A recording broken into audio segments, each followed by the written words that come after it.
Je suis pas du tout misogyne. Je suis pas du tout misogyne, alors là, j'interdis qu'on dise ça. D'apparence et de dehors, elles m'ont l'air parfaitement hystériques et mal baisées. Je ne suis pas votre secrétaire. La secrétaire de qui alors? Des femmes battues, il y en aura toujours. Personnellement, je bats pas la mienne, bien que parfois j'en ai envie. Pardon, je me suis encore perdu dans ton décolleté. Mais pourquoi on les aime pas, les féministes, déjà? Et nous commencerons dès que Thaïs sera allé nous faire 2 petits cafés. Bonjour à toutes et à tous, vous écoutez Sexisme Invisible, un podcast écrit et réalisé par Le Foilier et produit par La Brèche. Première saison, le sexisme invisible du sport professionnel, épisode 4, un mauvais spectacle. C'est l'un des arguments majeurs que l'on entend dans la bouche des spectateurs, le sport dit féminin serait moins spectaculaire que son homologue masculin. Cet épisode vise à réfléchir à cette affirmation et nous servira d'introduction au 5e épisode que vous retrouverez la semaine prochaine, consacré à l'appellation sport féminin. Alors, le manque de spectacle, mythe ou réalité, eh bien on en parle tout de suite.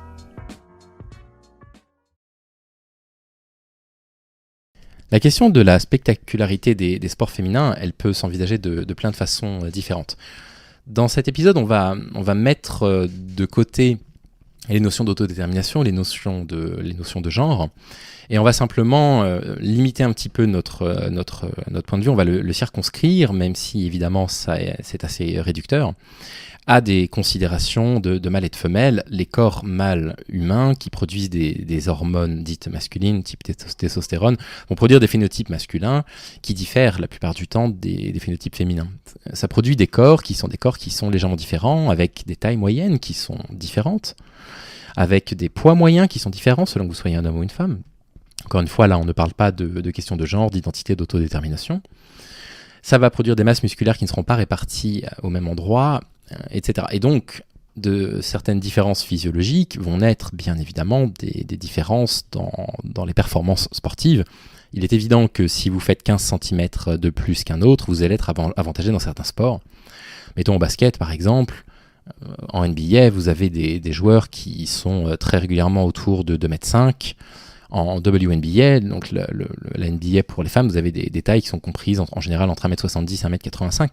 Donc bien évidemment que quand vous avez 15-20 cm d'écart dans ce sport-là, que vous n'allez pas voir exactement les mêmes choses, vous ne verrez pas de dunk dans le basket féminin, c'est assez rare, il n'y en a eu qu'un seul qui a été réalisé en match officiel d'ailleurs. Et donc, la première des choses qu'il faut réfléchir, c'est ça, c'est la question de la spectacularité. On ne peut pas la séparer complètement de tout ce que les anthropologues ont essayé de mettre en place comme réflexion, comme hypothèse et même parfois comme théorie pour expliquer pourquoi les corps sont à ce point différenciés. Et à ce titre-là, je pense que la personne la plus pertinente à lire, c'est Françoise Héritier. Et je vous recommande ces 2 ouvrages, Masculin-Féminin, La pensée de la différence et dissous de la hiérarchie, et éventuellement L'identique et le différent, c'est une série d'entretiens qu'elle a fait avec une chercheuse qui s'appelle Carole Brouet. Elle a aussi partagé un ouvrage qui s'appelle La différence des sexes, tout ça est très intéressant. Ce qu'explique Françoise Héritier, c'est qu'il y a une hypothèse que l'on peut émettre qui peut permettre de comprendre pourquoi il y a de telles différences entre les corps masculins et féminins. Encore une fois, gardez à l'esprit que dans cet épisode, on ne parle pas de notion de transidentité, on ne parle pas de notion de genre, on ne parle pas de notion d'autodétermination. Il est tout à fait possible d'envisager la question sous un angle un petit peu plus large, mais là, on va quand même se concentrer là-dessus. Françoise Héritier, elle explique que la division du travail, la division sexuée du travail, a probablement produit avec le temps des morphotypes différents. C'est-à-dire que si on a gardé des travaux de force aux hommes, il est tout à fait possible qu'avec le temps, alors ça se fait pas en 100 ans, ça se fait pas en 1000 ans, ça se fait en dizaines de milliers d'années, et bien finalement l'évolution est conservée des corps masculins qui étaient plus adaptés aux tâches que l'on estime être des tâches de force qu'on attribue de façon tout à fait sexiste aux hommes, et les tâches du care que l'on attribue de façon tout aussi sexiste également aux femmes. Excusez-moi. Ça, c'est Françoise Héritier qui propose cette explication-là. Étant donné qu'on garde les hommes, on va diviser le travail de façon sexuée et on va conserver les tâches de force aux hommes, eh bien on va répartir la nourriture de façon inégale. Les hommes vont consommer plus de nourriture que les femmes. Et ces différences n'existent absolument pas chez toutes les espèces animales, n'existent absolument pas chez tous les mammifères. Vous avez même des mammifères chez lesquels c'est l'inverse. Et on pourrait imaginer que, étant donné que ce sont les femmes qui portent les enfants, que ce soit plutôt les femmes qui aient des besoins énergétiques plus importants que les hommes. Mais ce que Françoise Héritier propose, c'est que la division sexuée du travail a produit ces différences de corps. Et donc, on peut déjà rétorquer aux personnes qui parlent de spectacularité qui serait soi-disant moindre dans le sport féminin que elles n'y sont pas pour grand-chose. Et qu'en plus de ça, c'est ne pas chercher à comprendre comment le travail a été divisé entre les hommes et les femmes et comment le travail est toujours divisé aujourd'hui. Et ça, vous avez des féministes marxistes comme Silvia Federici qui se sont posé des questions là-dessus justement, sur la façon dont on va assigner des femmes à des tâches ménagères, à des tâches du care, à des rôles dits des rôles intérieurs, c'est-à-dire s'occuper du foyer, de la maison, des enfants, des courses, etc. Alors que l'homme, lui, est plutôt encouragé à pratiquer des tâches dites extérieures, c'est-à-dire aller travailler à l'extérieur, c'est lui qui va gérer la sociabilisation, se faire des amis, etc. Et ça, on peut pas ne pas l'avoir en tête quand on pose ces questions-là. Et nécessairement, dès lors qu'il est question justement de spectacularité dans les sports, on devrait ouvrir, nous, en tant que militants progressistes, le débat sur la division sexuée du travail qui existe encore aujourd'hui, qui continue à maintenir des corps différents. Il n'est pas dit que si demain les travaux n'étaient plus différenciés de façon sexuée, que dans 15 000 ans, on retrouverait de nouveau des différences marquées entre les corps masculins et féminins. C'est pas du tout dit. Ça reste au stade d'hypothèse, ça reste au stade de théorie plutôt, parce que ça a été théorisé, mais on est obligé de garder ça en tête. Et il ne faut pas faire, du coup, il ne faut pas être avare dans la critique de la façon dont aujourd'hui on continue à maintenir ce statu quo et on continue à considérer qu'il existe des travaux masculins et des travaux féminins, que c'est normal de retrouver majoritairement des femmes dans les métiers du care par exemple. On pourrait penser à cet exemple qui est un exemple qui est très connu, que vous connaissez probablement. Le milieu de l'informatique, qui a commencé à se développer dans les années 60, a toujours été un milieu de femmes au départ. Parce que les femmes venaient des métiers du secrétariat, donc elles étaient, on va dire, habituées à utiliser ce type d'outils. Et puis ensuite, à partir des années fin 70, début 80, il y a eu un afflux massif d'argent dans ces milieux-là. Et d'un seul coup, la profession est devenue à majorité masculine. Aujourd'hui, les hommes, ça c'est quelque chose qu'on sait aujourd'hui, se dirigent plus volontiers vers les métiers dans lesquels il y a de l'argent. Et les métiers du care sont les métiers les moins bien considérés socialement et les moins bien payés, parce qu'on considère collectivement que s'occuper d'une personne malade, c'est pas vraiment un métier. Vous voyez, quand on a un enfant qui est malade à la maison, on le fait, on n'a pas besoin d'être infirmière pour ça. Donc être infirmière, quelque part, c'est une vocation un petit peu naturelle quand on est mère. Et ce sont ces préceptes sexistes qui maintiennent ce statu quo et qui maintiennent cette différenciation sexuée des corps. En tout cas, selon Françoise Héritier. Et après, vous allez me demander de regarder un match de boxe entre femmes, et puis un match de rugby. Et ben moi, j'ai pas envie. Alors, en termes de questions de spectacularité, là, on rentre dans un domaine qui est assez subjectif, à savoir, est-ce que on va prendre un exemple qui est un exemple qui, pour moi, est assez parlant, le football. Le football, c'est par définition un sport anti-spectaculaire. Ce qui permet de remporter un match dans le football, c'est de marquer des buts. Vous devez marquer un but de plus que l'adversaire. Et pendant 90 minutes, il est assez rare de voir des matchs dans lesquels vous avez plus de 4 buts, ce qui signifie que vous avez une action qui mène à un but toutes les 20, 25, 30 minutes, voire parfois pas de but dans un match. Ce qui le différencie des autres sports collectifs dont on va parler dans un instant, dans lesquels vous pouvez marquer des buts beaucoup plus fréquemment au handball ou des points au basket. Et cet exemple est, je trouve, un exemple de mauvaise foi. Parce que le foot est par définition un sport de temps mort. Par définition, c'est un sport de temps mort.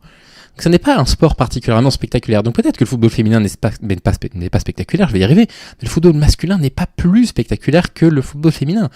Et ça reste exactement les mêmes règles, ça reste exactement les mêmes types d'actions, ça reste exactement le même fonctionnement, les mêmes tactiques de jeu. Et je trouve que cet exemple est souvent un exemple donné de mauvaise foi. J'ai l'impression qu'à chaque fois que les gens parlent de spectacularité, ils prennent cet exemple du football. Mais pour suivre pas mal de sports collectifs, je suis désolé, mais voir un match de compétition de haut niveau de basket dit féminin, c'est pour moi tout aussi spectaculaire que voir une compétition de basket masculin. Tout aussi spectaculaire, et c'est la même chose pour le handball. Et les audiences pendant les Jeux Olympiques le montrent. C'est-à-dire que quand vous avez une équipe de France, qu'elle soit masculine ou féminine, qui se qualifie pour des demi-finales ou pour des finales du tournoi, les audiences sont quasiment identiques. Vous entendez Safran, le chat qui est derrière, qui fait ses griffes et qui miaule un petit peu, je m'en excuse. Les audiences sont parfaitement identiques, ce qui montre bien que l'intérêt de la population pour les sports dits féminins est quasiment identique à celui des sports masculins. Le football est un cas complètement à part, puisque la Coupe du Monde de football féminin vient par la Safran, plutôt que de miauler et de créer des miaulements dans le podcast des gens. Effectivement, les audiences sont très très différentes. Il y a des audiences qui vont parfois du double, voire au triple, selon qu'il y a un match de football de l'équipe de France masculine ou de l'équipe de France féminine. Pour les autres compétitions, en fait, ça ne se retrouve pas. Dans les Jeux Olympiques, en tout cas, ça ne s'est pas du tout retrouvé. Et on pourrait aussi se poser la question des sports individuels. La question des sports individuels, pour le coup, se poser la question de la spectacularité, pour moi, c'est une vraie hypocrisie, parce que lorsque vous voyez, je ne sais pas, du lancer de javelot, par exemple, que le javelot soit lancé à 90 mètres par des hommes ou qu'il soit lancé à 75 mètres par des femmes, en fait, quelle différence ça fait devant notre télévision ? Quelle différence ça fait ? Ce qui va rendre une compétition intéressante, c'est pas la distance à laquelle ces personnes lancent, parce que nous, on l'aperçoit pas, la distance à la télévision. C'est la concurrence qu'il y a entre ces athlètes. C'est d'apprendre l'histoire qu'il y a entre les athlètes qui se sont affrontés dans des compétitions précédentes. Un tel ou une telle a battu un tel ou une telle, donc il existe une rivalité. Et puis on voit l'évolution dans la distance des lancers, que ce soit en javelot, en disque, en lancer de poids, en lancer de marteau, etc. Et c'est ça qui rend ça tout à fait captivant. Ce qui rend ça captivant, c'est pas du tout le fait qu'il y ait 5 ou 10 mètres de plus dans le lancer. Et évidemment que quand on dit ça, vous avez des personnes qui vont protester en disant si, ça change tout. Mais non, concrètement, ça ne change rien. On ne peut pas dire que le sport est plus spectaculaire aujourd'hui, parce qu'aujourd'hui, au saut en longueur, on saute 1,50 m plus loin qu'on ne sautait il y a 30 ans. C'était tout aussi spectaculaire aussi il y a 30 ans. Ça n'est pas une question de quantité de performance, la spectacularité. La spectacularité, c'est une question de mise en scène, bien évidemment, de mise en scène télévisuelle. C'est une question aussi, et ça, il faut qu'on le garde en tête, de tout ce qui va se créer avant l'événement aussi. Si on vous prépare un événement pendant 1 an, ça fait 1 an qu'on vous parle partout du fait qu'il va y avoir une Coupe du Monde de football dans 1 an, etc.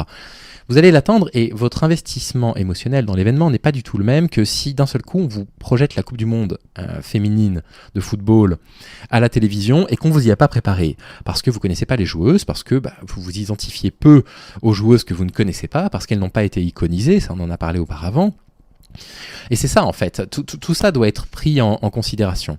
On peut dire exactement la même chose des athlètes qui vont courir. Enfin, quelle différence cela fait pour nous à la télévision de voir en termes de spectacularité un 4x400 mètres couru par des hommes ou par des femmes. En quoi c'est moins spectaculaire ? Et en témoigne évidemment la remontée absolument hallucinante des relayeuses françaises en 4x100 mètres, je crois, ou dans la dernière, en 4x400, ou dans la dernière ligne droite, notre Française qui était 4e, le commentateur avait dit bon bah voilà, c'est déjà terminé pour le podium, mais se concentrer sur les 3 premières. Et puis vous avez nos athlètes françaises qui finalement ont décroché la médaille d'or, mais on était tous debout, et tous et toutes debout dans notre télévision. La spectacularité, c'est un non-argument pour moi. C'est un non-argument parce que l'on puisse s'ennuyer devant certains sports. Le football est un sport qui, pour moi, est un sport de temps mort, et c'est la raison pour laquelle je m'ennuie aujourd'hui autant devant le foot masculin que dans le football féminin. Parce que c'est un sport de temps mort, c'est un sport dans lequel les actions sont construites pendant très longtemps, puis elles sont contrées. Et la majorité du match se passe au milieu du terrain, donc très loin des buts, donc il y a assez peu d'intensité quand on regarde les matchs. Mais pour tous les autres sports, en fait, cette question-là ne devrait pas se poser. Donc la question du football féminin est pour moi vraiment l'exemple qui est toujours donné avec énormément de mauvaise foi. Le football féminin m'ennuie profondément, mais ne m'ennuie pas plus que le football masculin. Il m'ennuie tout autant. Dans tous les autres sports, si c'est bien présenté, que vous me montriez une compétition d'escrime avec des escrimeurs ou des escrimeuses, ça va rien changer. Pour moi en tout cas, à partir du moment où ça va m'être bien raconté par les commentateurs sportifs. Et c'est ça que je voulais dire dans cet épisode de transition qui est un petit peu court.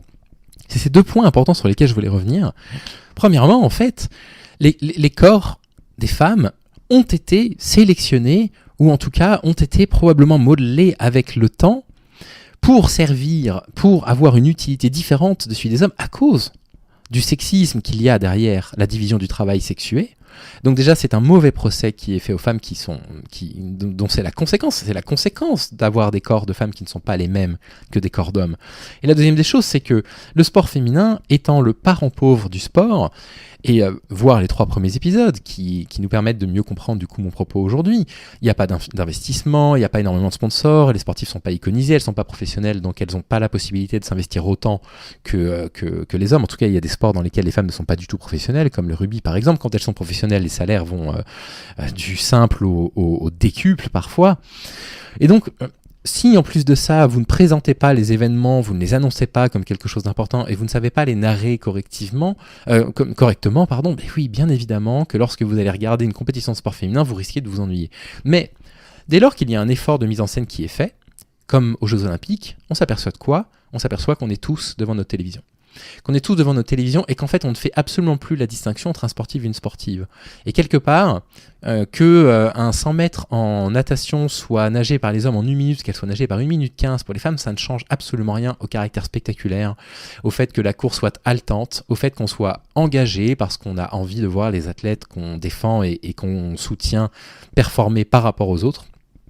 Et donc voilà ce que je veux dire. Pour moi, quand il y a cet argument qui est mis sur le devant de la scène pour justifier les inégalités de salaire entre les hommes et les femmes, la question de la performance qui serait différente est pour moi tout aussi sexiste que les personnes qui vous expliquent que les différences salariales entre les hommes et les femmes sont justifiées parce que les femmes travaillent moins bien que les hommes dans tel ou tel domaine, parce que ce serait inné. Et je voulais me concentrer là-dessus sur cet épisode, et on va enfin pouvoir, dans l'épisode suivant, pouvoir expliquer pourquoi il est temps définitivement de retirer de notre vocabulaire le concept fallacieux de sport féminin. Merci beaucoup d'avoir écouté cet épisode. Vous pourrez retrouver ce podcast en différé sur la chaîne YouTube Sexisme Invisible à partir de lundi prochain. Ce podcast existe grâce à la Fédération La Brèche et grâce aux donateurs de la page Tipeee Le Fou Allié. Si vous souhaitez contribuer vous-même à la production de Sexisme Invisible, vous pouvez participer à son financement. On se retrouve lundi prochain, même heure, pour le prochain épisode. Prenez soin de vous.